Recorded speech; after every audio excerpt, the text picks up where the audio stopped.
ગઈકાલે બારે ટોલ ઉપર એક માથાકૂટ થાય છે। આ માથાકૂટનો એક વિડીયો વાયરલ થયો છે। સ્કોર્પિયો ચાલક ત્યાંથી પસાર થઈ રહ્યો છે, તેના ઉપર ટોલ પ્લાઝાના કેટલાક કર્મચારીઓ હથિયારો લઈને તૂટી પડે છે। આ વિડીયો ખૂબ વાયરલ થાય છે અને ત્યારબાદ આજે રાધનપુરના નાયબ પોલીસ અધિક્ષકને એક આવેદન પત્ર પણ આપવામાં આવ્યું છે અને આવેદન પત્રમાં આ ટોલ પ્લાઝાની કેટલીક પોલ પણ ખોલી નાખી છે, જેની આજે વાત કરવી છે।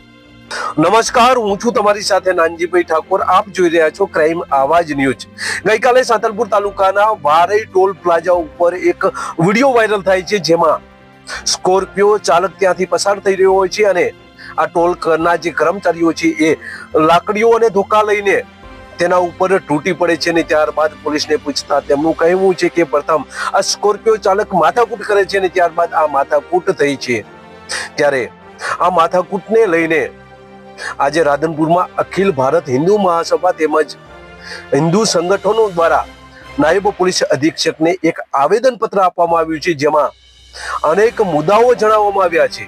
આ ટોલ નાકાની ગેરરીતિઓના આક્ષેપો પણ કરવામાં આવ્યા છે। આ ટોલ નાકાનો જે બીજો માર્ગ છે એ માર્ગથી અહીંયા પસાર થતા વાહનોની જે ટોલની ચોરી કરવામાં આવી રહી છે તે પણ વિગતો જોવા મળી રહી છે। ત્યારે બીજી તરફ આ ટોલ નાકા ઉપર કિન્નરો છે તેમના દ્વારા પણ જે કહી ન શકાય તેવા ધંધા રાત્રિ સમય દરમિયાન અહીંયા થઈ રહ્યા છે અને આ તમામ ધંધાઓ બંધ કરવામાં આવે તેવી માંગણી કરવામાં આવી છે। તો આ પ્રથમ નાગરિકને સાંભળીએ, ત્યારબાદ ચર્ચા કરીએ।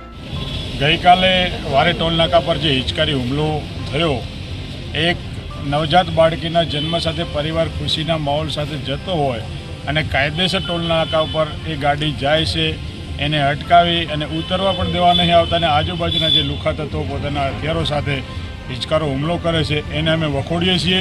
આ માત્ર એક સમાજ પરનો હુમલો નથી, આ સનાતન સંસ્કૃતિના આજુબાજુના વિસ્તારના તમામ હિન્દુઓ પરનો હુમલો છે।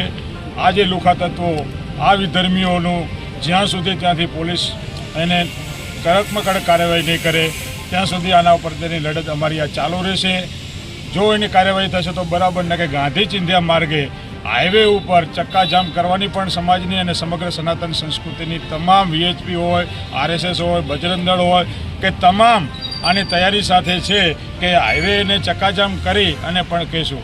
અને હાઈવે ઓથોરિટીને પણ જે ટોલ નાકાના મેનેજર કે જે એની મેનેજમેન્ટ કમિટી છે એને પણ અમારે કહેવાનું કે તમે આમની ક્વોલિફિકેશન કયા આધારે નોકરી લો છો, કઈ રીતે આ ગાડીઓ રોકે છે, એમનો શું પાવર છે આ પણ દર્શાવે। અને જો નહીં દર્શાવવામાં આવે ને આવા લુખવા તત્વો ત્યાં રહેવામાં આવે છે તો ટોલ નાકા ઉપર પણ આ સમાજ અને કાયદેસરની કાર્યવાહી કરશે।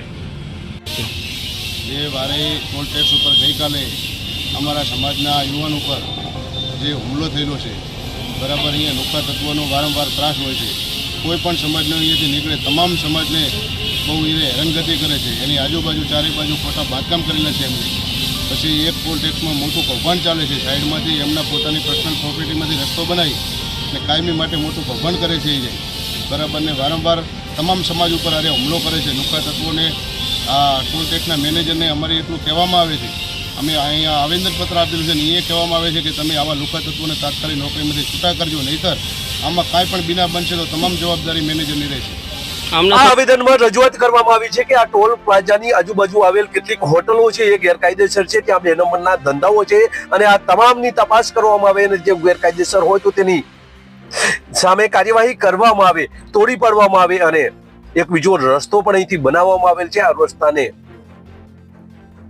બંધ કરવામાં આવે તેવી માંગણી કરવામાં આવી છે। તેમજ આ ટોલના કર્મચારીઓ અનેક વખત આવા હુમલાઓ કરતા હોય છે, એટલે તેમને છૂટા કરી અન્ય જે બીજા આ કર્મચારીઓ રાખવામાં આવે અને જે લોકોએ હુમલો કર્યો છે તેના સામે કડકમાં કડક કાર્યવાહી કરવામાં આવે તેવી આ માંગણી કરવામાં આવી છે।